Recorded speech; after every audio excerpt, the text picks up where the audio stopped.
Today we're going to be looking at cutting out our case pieces for our nightstand project. You can find this page in the nightstand design packet either on the canvas page or in the 3-ring binder.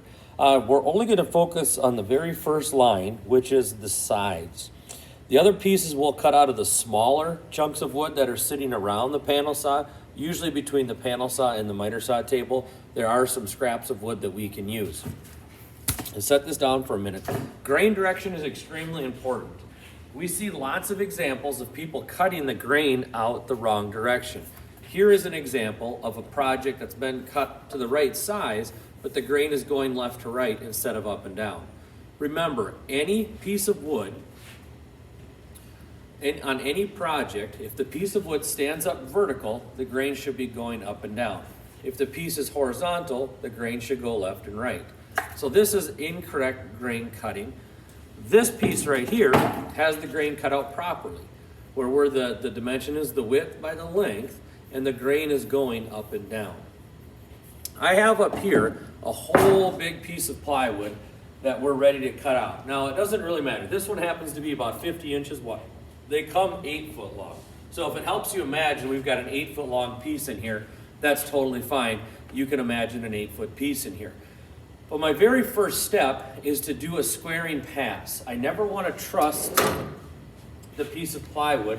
And you'll also notice that I've got the ugly side of the plywood facing me. We can have either side facing us, but know that the side that faces us gets some more chips. So I want to have the best looking side of the plywood facing away from me. When I'm cutting on here, the blade is about right here on the saw, right in the middle of the guard, or there's a crease behind the saw that you can see where that saw blade is going to go. So I'm going to line that up so that my saw blade is right in the middle to take about a ½ inch or so off of my board. So now that I got that lined up, I'm going to turn the saw on.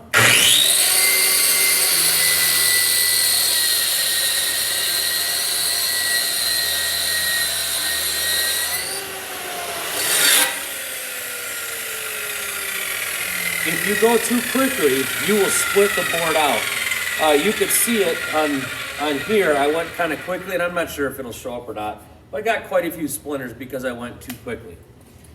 Now my first cut needs to be at 28 inches because that's going to be the height of my project. Remember that grain is going to go up and down. So I set the stop at 28 inches. And I'll move this so you can see that stop. The stop is down here, way down at the bottom. I just have to loosen that red handle and put the left side on the stop on the measurement that I want to cut out. See if we can get that to show you. It may not, that's okay. So what I'm going to do now is I'm going to move my panel until I get right up to that stop. Now don't hit that stop too hard, but I've got 28 inches now on the right side of my cut. So I'm going to make this cut on the panel saw.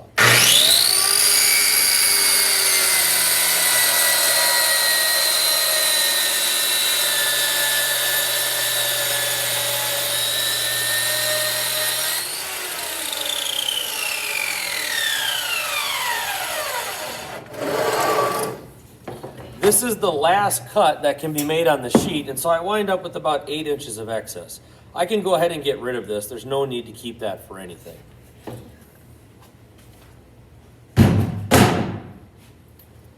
Now I need to get my board cut to the right width, because this is my final piece right here.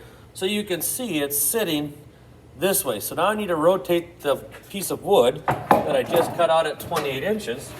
I need to take and rotate this way so I can cut it to my right width. So I'm going to take a cut here, take a trim off of my board. If you can see my board sitting in there, maybe I'll try to pop this down a little bit for you. That's not working super well. But I'm going to make a squaring pass on here. Again, taking about an inch or so off, kind of eyeballing that.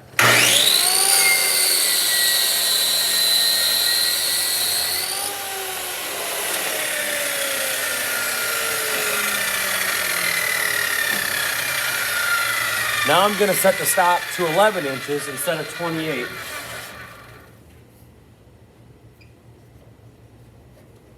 It's worth mentioning that depending on the term that you're taking this class, sometimes we cut them out to 11 inches wide, sometimes it's 11 3/4. So check the plans to make sure that you're cutting it out to the appropriate size.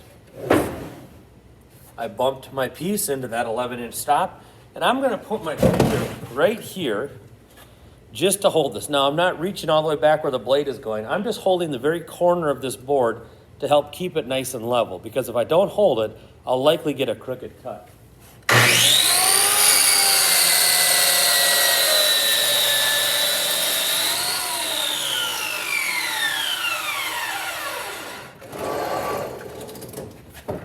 So there's one piece that's cut to my right width and length, and I need two to be my left and right side. So I can just slide this board over and do it again.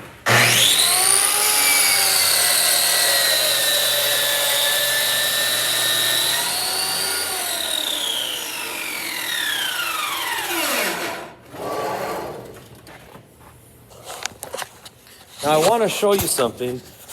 I just made this cut, and you can see how my board is sitting in the panel saw. This last piece that I've got that's on the left-hand side there, it might be the right, this big piece right here, boom, that my foot just showed you, that is too small to cut again on the panel saw. Take that piece over to the table saw. The problem becomes, if you can see right down here, this is balancing only on one of these wheels, this red wheel right here, down at the bottom right there, and there's only one wheel supporting it. So if I cut this piece on one wheel, I'm probably going to get a board that doesn't have a perfectly straight edge. So at your very end, you can cut your first two pieces on the panel saw, but if your partner is going to cut their two pieces out, because we can get 4, they need to take this piece over to the table saw and cut it to 11 inches on the table saw. So when we're all done, we're going to be left with two pieces that look just like this. And if we've got other pieces that we need to cut out, you can see there's usually a pile of scrap wood over there, or in here, in this space. You can see there's some scraps there that you can use to cut out your shelf and stringer.